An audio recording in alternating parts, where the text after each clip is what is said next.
is so necessary for me. I need to not have bounds, limits. I love the newness of it all, the thrill of new things and learning and expanding my mind and traveling. So, why Guatemala specifically? Okay. Of all the places, why Guatemala? And I've already touched on this, right? I previously came to Guatemala for the ancestral healing retreat. So I already had that connection. Um, there were good omens. So, for example, um, one of my long term ambitions is to build my own home, okay? Have my own land where I can have my family, where my family can come and be safe, where there can be this beacon of light for my loved ones to feel safe, where I can also hold space for others to find community and engage in community, whether that be it's so many things, right? And I can gab about that all day. But I say that to say I am so fascinated by natural building styles. I had a friend in the urban ag world who introduced me to natural building. I never heard of this, never heard of like cob, building a home out of cob. You know, you see a house and you don't really pay attention to like the structure of it all, the function of it all. You just see a house. At least I did. But there are techniques, ancient techniques, indigenous techniques that people build houses out of certain materials that create an overall greater um, positive impact on one's health, right? So, just a simple example, you know, you have a standard home built, and over time it can have asbestos from the lime or the paint.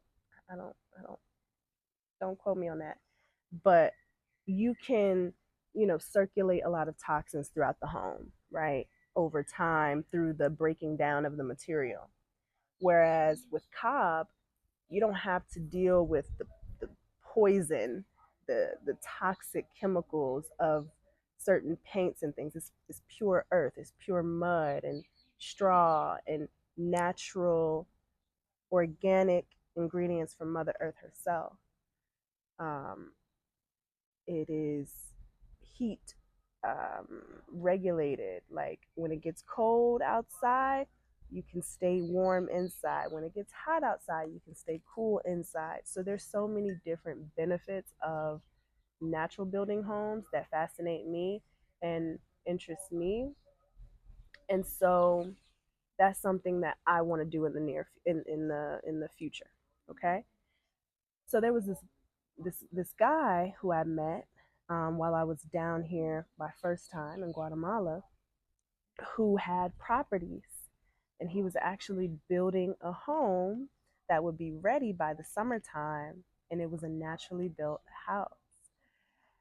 So when I was talking to him about this and I was telling him how like I am loving it here and it is so beautiful and the people are so kind and friendly and just family oriented, and I this is amazing.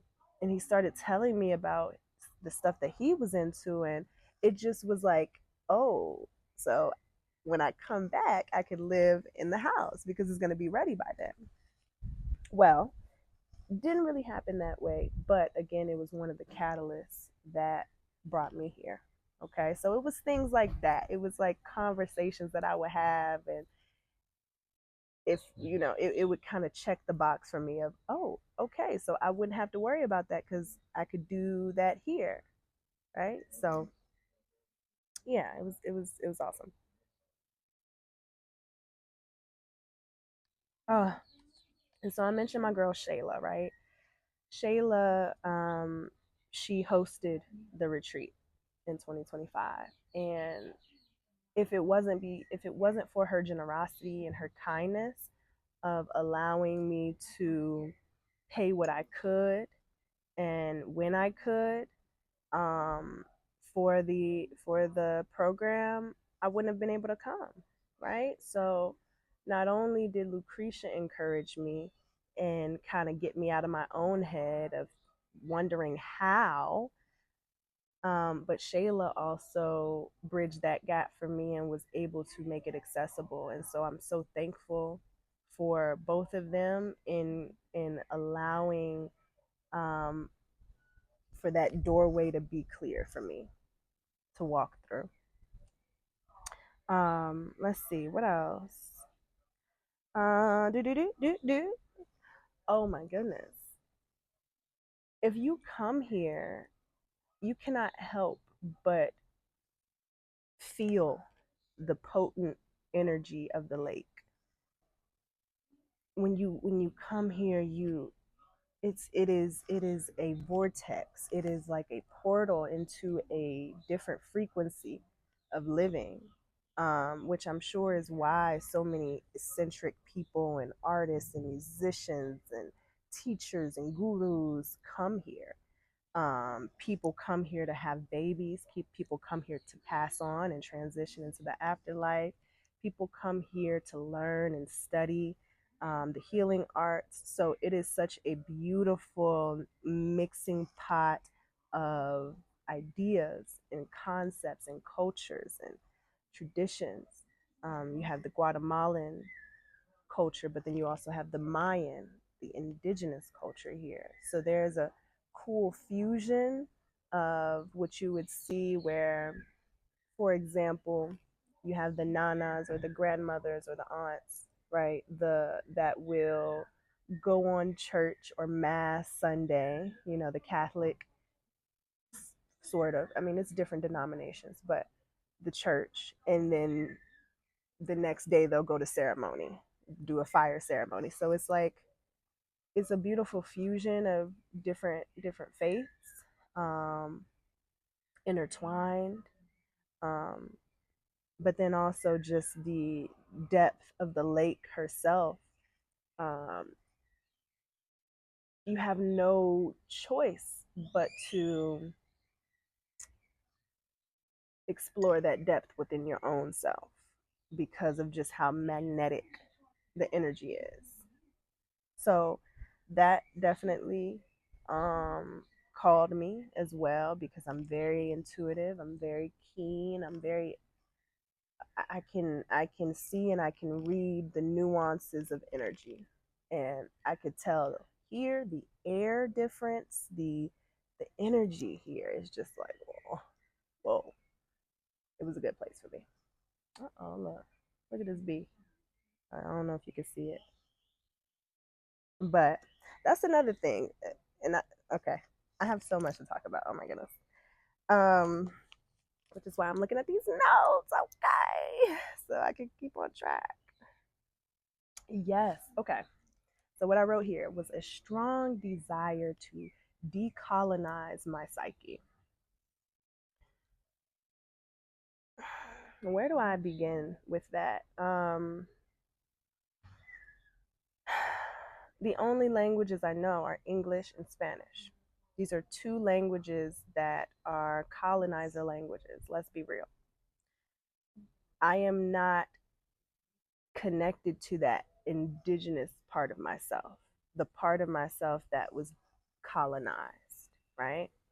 So a part of me coming here and being amongst the people, the Mayan people who still stand today, I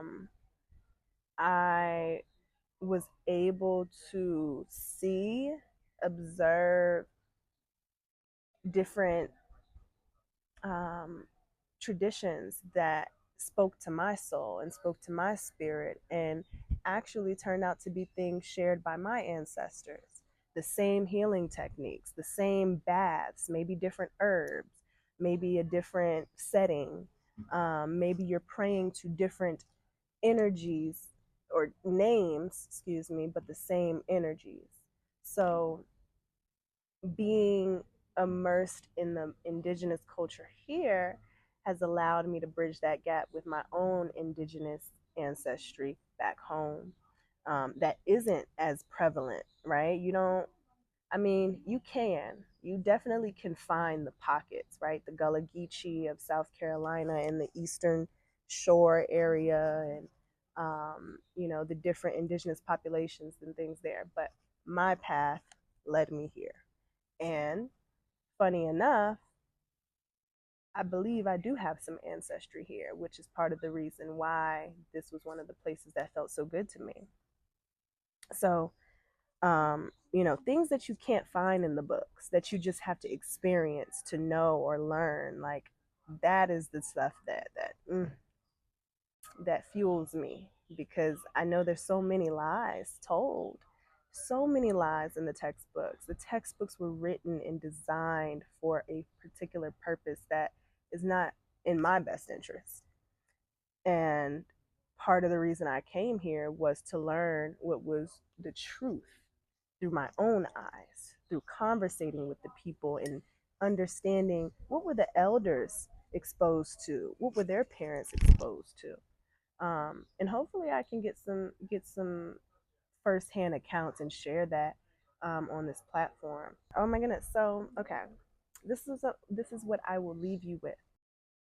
If you are enjoying this video, please like, comment what you think, and subscribe if you haven't already. Also, share this with a friend, family member, or a loved one and continue the dialogue. If living abroad or taking the leap of faith is something that you've been considering. Also, please push that notification bell on for the next drop as I continue this travel series where I answer some of my most frequently asked questions on what it's like living in Guatemala, Panajachel, San Marcos, and simply living abroad as an American-born U.S. citizen. Thank you once again for watching and stay blessed. Peace.